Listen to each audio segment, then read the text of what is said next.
دوستوں آج کی ویڈیو میں ہم آپ کو بتائیں گے کہ سورہ فیل کے پیچھے کہانی کیا ہے، یہ کیوں اتری۔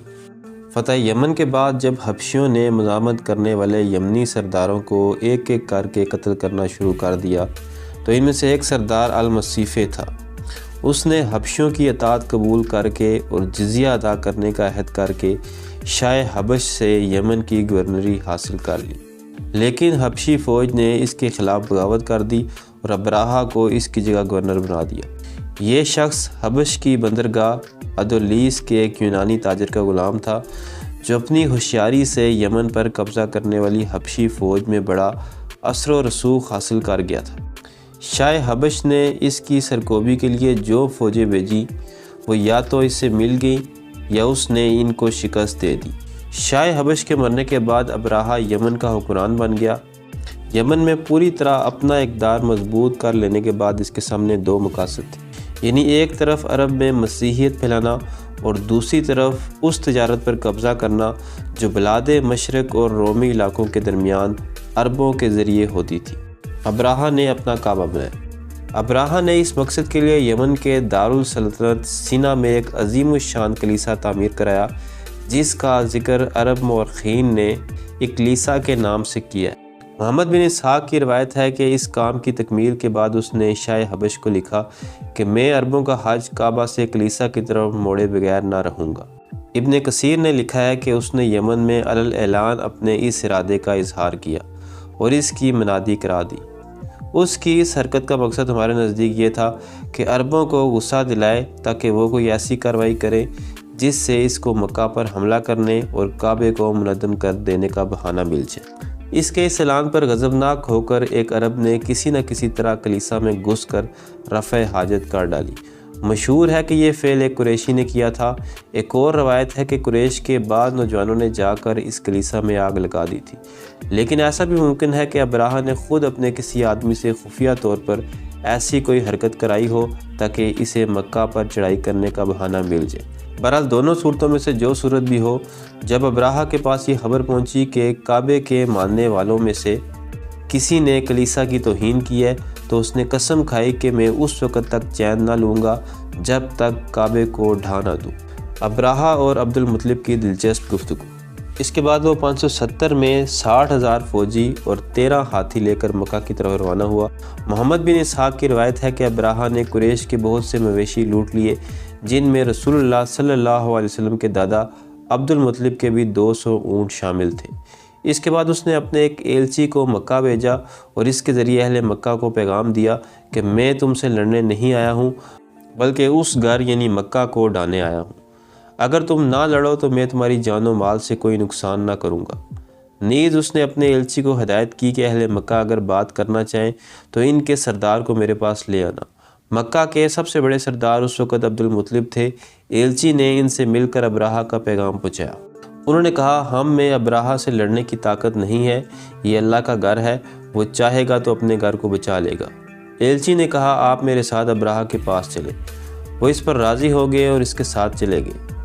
وہ اس قدر وجیح اور شاندار شخص تھے کہ ان کو دیکھ کر ابراہا بہت متاثر ہوا اور اپنے تخت سے اتر کر ان کے پاس آ کر بیٹھ گیا۔ پھر پوچھا آپ کیا چاہتے ہیں؟ انہوں نے کہا میرے جو اونٹ پکڑ لیے گئے ہیں وہ مجھے واپس کر دیے جائیں۔ ابراہا نے کہا آپ کو دیکھ کر تو میں بہت متاثر ہوا تھا، مگر آپ کی اس بات نے آپ کو میری نظر سے گرا دیا ہے کہ آپ اپنے اونٹوں کا مطالبہ کر رہے ہیں اور یہ گھر جو آپ کا اور آپ کے دین آبا کا مرکز ہے اس کے بارے میں کچھ نہیں کہتے۔ انہوں نے کہا میں تو صرف اپنے اونٹوں کا مالک ہوں اور انہی کے بارے میں آپ سے درخواست کر رہا ہوں، رہا یہ گھر تو اس کا ایک رب ہے، وہ اس کی حفاظت خود کرے گا۔ ابراہا نے جواب دیا وہ اس کو مجھ سے نہ بچا سکے گا۔ عبد المطلب نے کہا آپ جانیں اور وہ جانیں، یہ کہہ کر وہ ابراہا کے پاس سے اٹھ آئے اور اس نے ان کے اونٹ واپس کر دیے۔ ابن عباس رضی اللہ تعالیٰ عنہ کی روایت اس سے مختلف ہے، اس میں اونٹوں کے مطالبے کا کوئی ذکر نہیں ہے۔ روایت یوں ہے جب ابراہا الصفا کے مقام پر پہنچا تو عبد المطلب خود اس کے پاس گئے اور اس سے کہا کہ آپ کو یہاں تک آنے کی کیا ضرورت تھی؟ آپ کو اگر کوئی چیز مطلوب تھی تو ہمیں کہلا بھیجتے، ہم خود لے کر آپ کے پاس حاضر ہو جاتے۔ اس نے کہا میں نے سنا ہے کہ یہ گھر امن کا گھر ہے، میں اس کا امن ختم کرنے آیا ہوں۔ عبد المطلب نے کہا یہ اللہ کا گھر ہے، آج تک اس نے کسی کو اس پر مسلط نہیں ہونے دیا ہے۔ ابراہا نے جواب دیا ہم اسے منہدم کیے بغیر نہ پلٹیں گے۔ عبد المطلب نے کہا آپ جو چاہیں ہم سے لے لیں اور واپس چلے جائیں، مگر ابراہہ نے انکار کر دیا اور عبد المطلب کو پیچھے چھوڑ کر اپنے لشکر کو آگے بڑھنے کا حکم دیا۔ عبد المطلب نے مشکل میں کس کو پکارا؟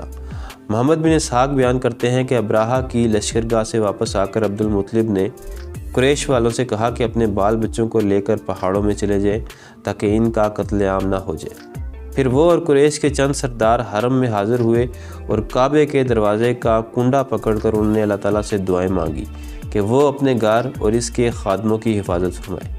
اس وقت خانہ کعبہ میں 360 بت موجود تھے، مگر یہ لوگ اس نازک گھڑی میں ان سب کو بھول گئے اور انہوں نے صرف اللہ کے آگے دست سوال پھیلایا۔